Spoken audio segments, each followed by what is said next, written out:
because I'm passionate about entrepreneurship, passionate about growth, and passionate about getting things done. Now, why does that matter? I figured out what my dharma is. I figured out what my gift was. I figured out how I could contribute. And when did that happen? What was the exact moment? This is the moment. I was 9 years old. Mother told me she loved me every day of my life up until then. So nothing more powerful than a child being told that they are loved by their mom. My dad owned his own business for 54 years. I had a sense of yes, I can, and yes, I am, or yes, I am, and yes, I can, but I didn't know what I could do. This also had a race relation class by accident. I go to Compton, California to my elementary school. White banker, I say this intentionally to make a point. White banker comes to my classroom from Bank of America. White shirt, red tie, blue suit. Forced to be there by the government through the Community Reinvestment Act. Otherwise, he wouldn't have been there. This is a positive role for how government intervenes in communities to provide lessons on fishing and then give me the fishing pole so I can do it for myself. He comes in, he didn't want to be there, forced to be there by his employer, who's forced to be there by the government, Community Reinvestment Act. He finds we're not bad kids. We find that he's not such a bad guy. We remind him of his children. He reminds us of our father, our uncle. All good. So the second section of this financial literacy course, which was done in home economics class, by the way, financial literacy courses don't exist in our neighborhoods for the most part, and home economics class is gone away. We need to fix that. So I'm in this home economics class, financial literacy course, second session. I raise my hand. Excuse me, sir. What do you do for a living? And how'd you get rich legally? And I was dead serious. Nobody in my neighborhood wore suits. Nobody in my neighborhood had a business card. Nobody in my neighborhood had a fancy car like this guy's. Nobody in my neighborhood was on a salary. Nobody in my neighborhood was a professional. Nobody in my neighborhood worked in an office tower like this guy did. The only office tower in Compton when I grew up was the courthouse. This is a big deal. He said, young man, I'm a banker and I finance entrepreneurs. Boom. The endorphins kicked in the right side of my brain where creativity and aspiration and love and charity and passion and trust and joy and fulfillment, dream making exists on the right side of your brain. But the right side of your brain is traumatized. Listen to me now. You'll never get to the left side of your brain where the logic is.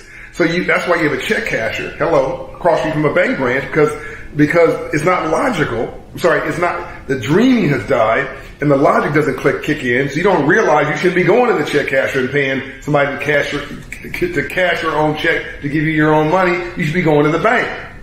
So folks are preying on our low financial literacy, low levels of hope, low levels of self-esteem, low levels of self-love, low levels of optionality. That's a whole other story for another time. This moment is about this aha.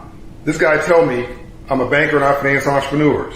I said, sir, I don't know what an entrepreneur is, but if you're financing them, I'm going to be one. I went home, opened the dictionary to the word entrepreneur, said I was going to do that. Within 3 or 4 months, I'm walking through my neighborhood looking at opportunities. I see the liquor store, Max Liquor Store, owned by a black man, who liquor store sold candy. Nice guy. Walked in, said he's selling the wrong kind of candy. He said, go away, little boy. I've got a college degree. I said, that's nice. I've got cavities. You're selling the wrong kind of candy. So he said, well, look, you're a good young man who has got a good gift for gab. Come be a salesman at the candy counter. I don't want to do that.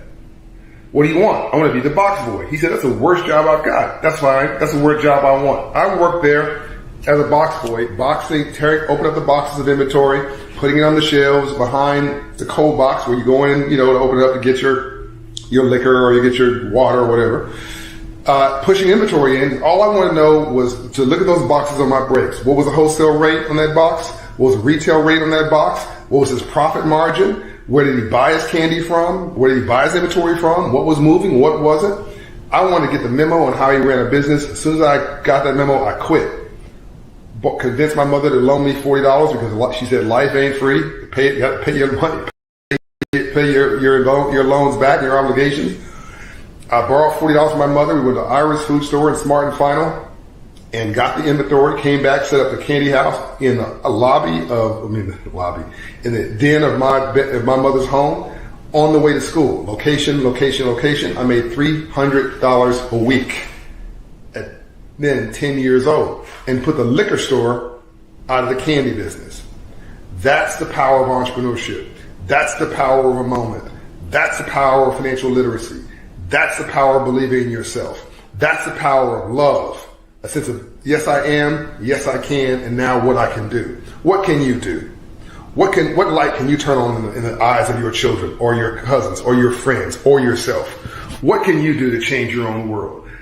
How can you be the change you want to see in the world? I'm an entrepreneur today because of that experience when I was 9 and 10 years old. Financial literacy should not be optional. It should be a civil rights issue for the 21st century, the first civil rights issue in the civil rights era. Civil rights is in the suites and civil rights is in the streets. We need to move from an agenda of just fighting in the streets to winning in the suites. And we have got to give financial literacy to everybody because it's a hand up, not a handout. We're passing out fishing poles to a generation. Let me know what you think. Share this video. Follow this movement. Follow me on all the channels. Go see my people at Operation Hope. Once you watch this video and decide you want to take your life back, go to my people at Operation Hope, to a Hope Financial Coach at a Hope Inside location near you, and start the process of taking your life back.